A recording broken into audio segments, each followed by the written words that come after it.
Here's what I've observed after coaching hundreds of management consultants, fractional executives, and boutique agency founders. The people who undercharge the most are almost never the least talented. They're usually the most talented and the most credentialed and the most experienced. And they're also the most afraid, not of failure. They're afraid of being seen as too much, too expensive, or too ambitious or overly confident. Because somewhere along the way, they internalized the story that said, people like me, they don't charge that much, right?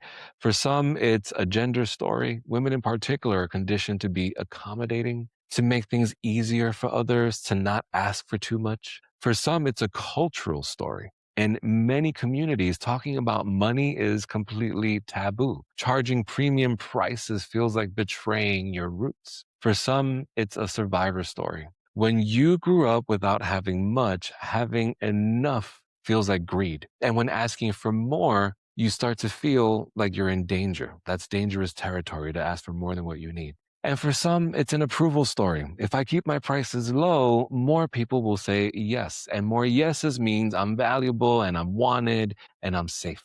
But here's what all of these stories have in common. They confuse pricing with identity. Your price isn't a reflection of your worth as a human being. It's a reflection of the value of the transformation that you create for the buyer. And those two things are completely different. And until you separate them, you'll keep discounting, not because the market demands it, but because your nervous system does.